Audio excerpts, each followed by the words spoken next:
Teman-teman, sebentar lagi kode domisili akan ditutup during live trading. Kira-kira bagaimana? Jangan kemana-mana, nonton video ini sampai selesai ya, and stay tuned.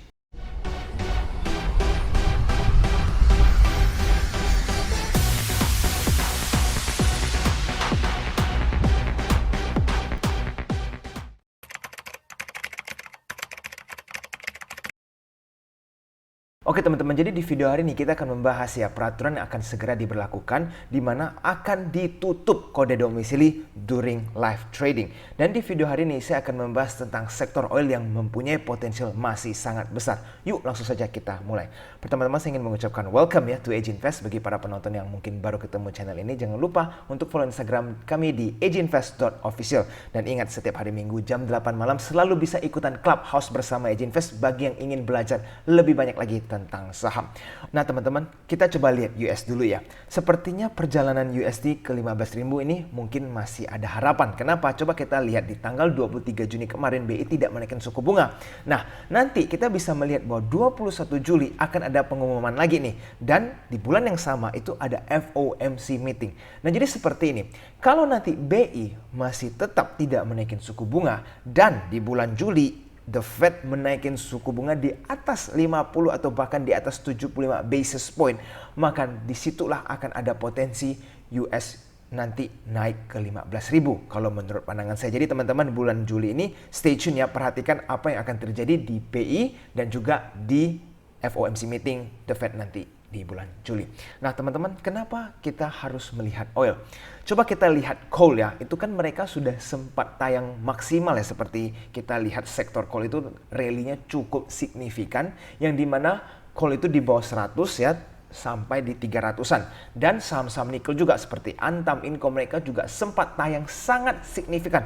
Nah, tinggal oil nih yang kita belum melihat ada rally yang terlalu signifikan. Padahal oil itu masih ada di harga 100 dan cukup panjang ya periodenya. Coba kita lihat yang satu ini. Ini adalah grafik crude oil. Kita bisa lihat crude oil sekarang ada di 107 masih ya. Padahal di Februari 24 itu masih di bawah 100, masih di 91-an. Nah, ini yang perlu teman-teman perhatikan secara signifikan, yaitu saham METSI. Kenapa? Coba kita lihat ya teman-teman, saham METSI ini sudah sideways cukup lama.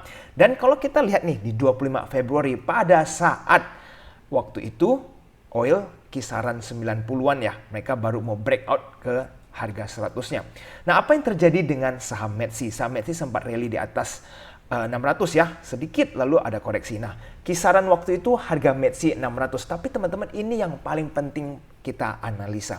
Jadi di kuartal pertama, yaitu dari Januari sampai Maret, oke, itu kita bisa melihat bahwa omsetnya METSI itu lonjak ya sampai 7,025 billion. Nah, kalau kita lihat profit mereka, berarti marginnya juga semakin besar. Kita bisa melihat bahwa profitnya sampai 1,293. Ini spektakuler sekali ya. Dan pada saat itu minyak kan masih transisi dari yang 90-an mencapai ke 100 lebih. Oke, dan ini bisa membuat METSI mendapatkan profit setinggi ini.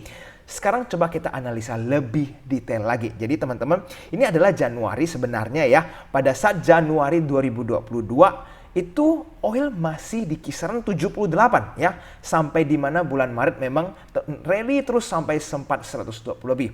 Nah sekarang teman-teman lihat ini, kita masuk ke bulan April lah, kuartal kedua. April, Mei, nanti kalau Juni selesai. Kita lihat dulu oil ini rata-rata tuh di atas 90 ya, average-nya. Bahkan sempat sentuh 120 ya beberapa hari. Nah jadi teman-teman, secara rata-rata harga oil ini lebih tinggi dibanding kuartal pertama ya. Kuartal kedua sekarang oil ini lebih tinggi dibanding kuartal pertama. Jadi kira-kira bagaimana terhadap METSI? Kalau revenue mereka sama saja ya dengan kuartal 1, seumpamanya, itu profit mereka akan lebih tinggi karena margin mereka lebih besar. Considering oil average-nya lebih tinggi di kuartal kedua. Jadi teman-teman, kita bisa melihat ya bahwa potensial di METSI ini masih cukup besar. Nah sekarang saya ingin membandingkan dengan saham-saham lainnya yang bergerak di sektor yang sama ya, yaitu oil. Nah, coba kita perhatikan yang satu ini. Dari sisi PE ratio, teman-teman bisa melihat ya, Metsi ini cukup menarik kalau kita bandingin dengan ENRG, BP, Elsa, Ruiz ya. PE ratio-nya Metsi ini cukup menarik. Yang mendekati Metsi ini adalah Ruiz, tapi teman-teman bisa lihat Ruiz ini market cap-nya cukup kecil, oke? Nah, bagaimana dengan current price to book value? Ya, book value Metsi ini 1, kalau ENRG memang yes, lebih kecil. Dan Elsa ini bahkan lebih kecil lagi 0,56 dan Ruiz ini lebih kecil lagi 0,3. Jadi kalau dari PBV mungkin Metsi is not the best ya. Karena dia ranking 2 di bawah BP. Tetapi teman-teman harus lihat yang satu ini. Current price to free cash flow. Nah, ini yang membuat Metsi menarik. Karena yang lain contoh seperti Ruiz itu sampai negatif ya. ENRG juga sampai negatif lumayan besar lagi bahkan. Nah, kalau kita lihat dengan BP dan Elsa, ini Metsi paling kecil ya dari sisi free cash flow-nya, berarti keuangannya Metsi untuk sekarang ini cukup baik. Berarti kalau dari PE ratio yang cukup rendah dan juga price to free cash flow yang sehat sekali, maka kita bisa melihat Metsi ini sebenarnya potensi masih cukup besar. Nah, apalagi di kuartal kedua ini kan rata-rata harga oil itu di atas kuartal pertama, ya kan? Kalau teman-teman tadi lihat di atas 90-an. Sehingga apa nanti kalau pada saat laporan keuangan Metsi keluar yang untuk kuartal kedua, ada kemungkinan margin mereka bisa lebih baik, ya kan, profit mereka lebih tinggi, dan itu juga bisa memberikan sentimen untuk para investor. Jadi teman-teman bisa nanti lihat lagi ya Metsi ke depannya seperti apa prospek saham yang satu ini. Nah, sekarang kita lanjut ke fenomena di mana akan semakin gelap nih teman-teman di dalam bursa. Kenapa? Padahal di akhir tahun 2021 itu kode broker ditutup during live trade. Jadi sekarang nih retail-retail kan sudah nggak bisa lihat nih broker apa yang belanja, broker apa yang jual. Tetapi kita masih bisa menyontek foreign flow. Ya, artinya asing lagi nge-HK nggak nih saham ini atau justru lagi selling. Nah, sekarang dilanjut nih, BEI akan tutup kode domisili. Artinya apa?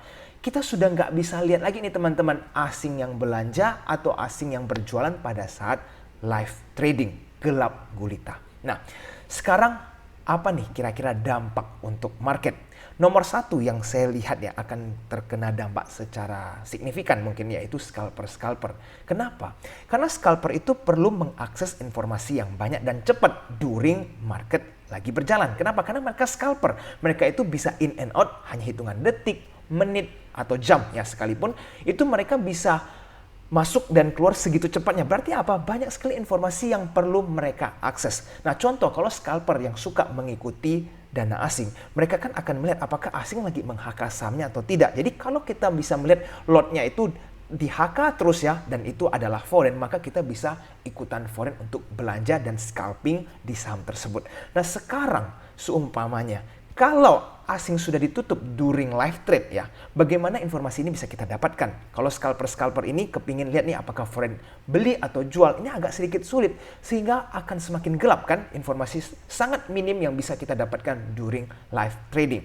Nah, jadi teman-teman menurut saya yang akan terkena dampak cukup signifikan yaitu scalper. Nah, tapi teman-teman ada nggak sih manfaatnya dengan fenomena ini? Kalau menurut saya setiap kebijakan itu pasti ada positif dan ada negatifnya. Kalau scalper kan tadi mungkin ya merasa kayak informasi akan semakin sulit didapatkan during live trading. Yang awalnya broker sudah ditutup, lalu sekarang kode domisili ditutup. Jadi apa yang bisa dianalisa? Agak minim kan, mungkin sisa candlestick. Nah, tetapi apa nih positifnya? Kalau menurut saya ya, teman-teman yang suka scalping sebenarnya kan tahu ya, kalau scalping itu sangat melelahkan dan draining ya, karena begitu intens menganalisa data-data dan seterusnya. Dan ini tidak cocok untuk orang yang sibuk kerja dan bukan full-time trader. Berarti secara intensitas yang sangat tinggi dan psikologis itu pasti sangat berat kalau orang yang setiap hari scalping tanpa henti.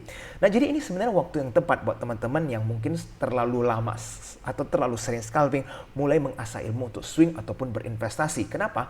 Karena teman-teman harus menyadari bahwa semua informasinya masih bisa kita dapatkan setelah market tertutup. Nah, jadi apa nih data yang bisa kita analisa during market sudah close, itu kan sebenarnya sama aja, ya kan?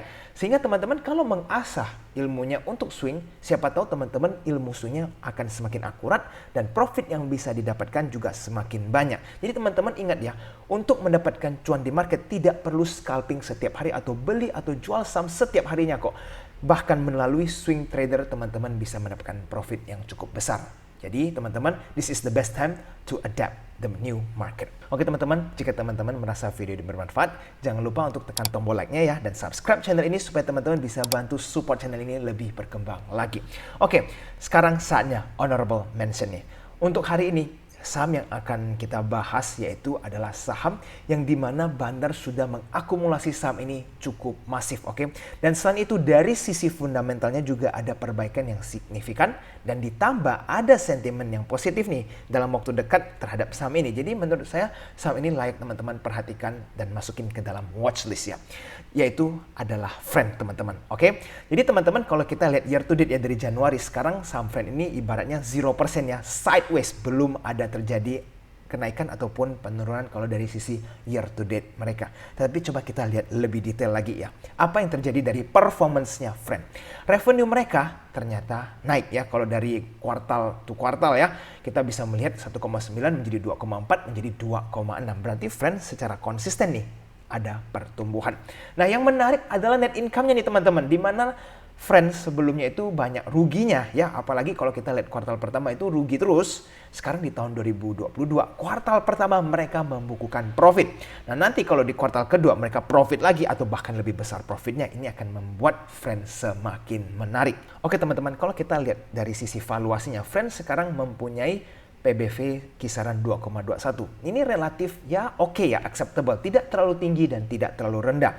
Nah, kalau free to cash flow-nya ya, current price to free cash flow, mereka 16. Nah, ini cukup tinggi. Jadi harapannya adalah nanti di kuartal yang akan datang, mereka bisa membukakan profit yang cukup besar sehingga cash flow mereka akan semakin tinggi dan nanti ratio ini akan semakin rendah dan itu membuat Friend mungkin akan menjadi lebih menarik teman-teman.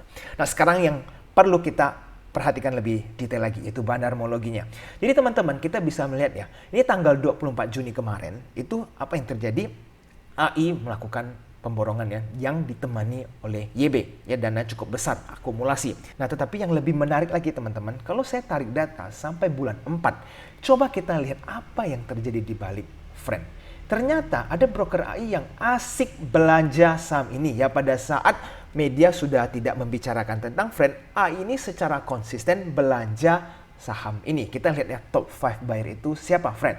Ada AI, ada MG, ada RF, ada FZ, dan ada AZ ya teman-teman. Dan kalau kita bandingkan dengan yang berjualan ya, PD, CC, YP, DR, dan AR ini kita bisa melihat memang definitely ada akumulasi yang cukup masif ya.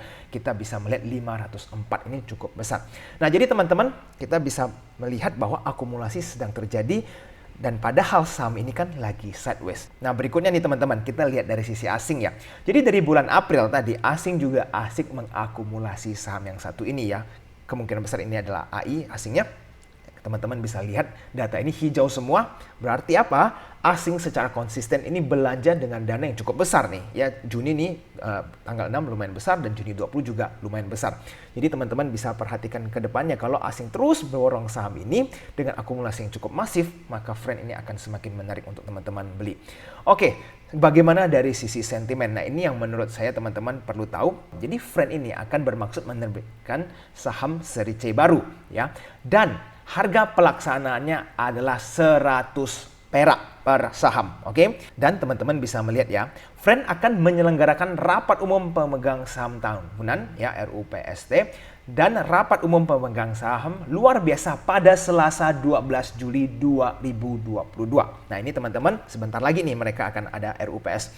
Jadi kalau misalkan nanti ini sudah dilaksanakan ya, memang ada private placement dan seterusnya, dan kalau memang berhasil dengan pelaksanaan 100 dan sudah tahu investornya siapa, maka secara logika Friend itu akan diangkut di atas 100. Ya, kita tidak tahu kapan, apakah dalam waktu dekat atau akhir tahun, kita tidak tahu. Tetapi kalau sudah ada investor ya yang ingin masuk dengan harga pelaksanaan 100 ya, private placement, sehingga membuat ada kepentingan nih untuk mengangkut saham Friend ini di atas 100. Sehingga kalau dengan kita lihat harga Friend sekarang yang ada di 91, ini cukup menarik buat teman-teman perhatikan. Bukan, potential gain-nya masih ada. Kisaran 10% masih bisa dapat. Apalagi kalau Friend nanti ada koreksi di bawah 91, teman-teman bisa dapat, maka potential profitnya akan semakin besar. Dan jadi teman-teman, dalam beberapa hari ke depan atau beberapa minggu ke depan bisa perhatikan saham yang satu ini dan carilah entry point yang menarik untuk teman-teman sekalian. Tetapi ingat ya teman-teman, bukan berarti teman-teman setelah menonton video ini langsung meng-HK saham Friend. Tetap harus dianalisa dulu bagaimana pergerakan asing, dan kita tetap harus menganalisa secara keseluruhan pergerakan friend ini seperti apa. Jangan cuma melihat satu informasi lalu teman-teman besok menghakal tanpa menganalisa lebih dalam lagi. Oke teman-teman, video hari ini sampai di sini dulu ya. Bagi teman-teman yang pemula, ini ada 3 video yang wajib teman-teman nonton. Pertama yaitu mempelajari tentang red issue karena sangat penting untuk memahami tentang red issue. Kedua yaitu bandarmologi, menganalisa saham menggunakan ilmu bandarmologi. Dan yang ketiga, teman-teman bisa ikutin mini series ya, analisa saham by request, sehingga teman-teman jika ada saham yang ingin dibantu untuk analisa bisa ikuti series ini karena teman-teman bisa merequest untuk menganalisa saham tertentu. Oke, sampai jumpa di video selanjutnya. I'll see you again next time. Bye bye.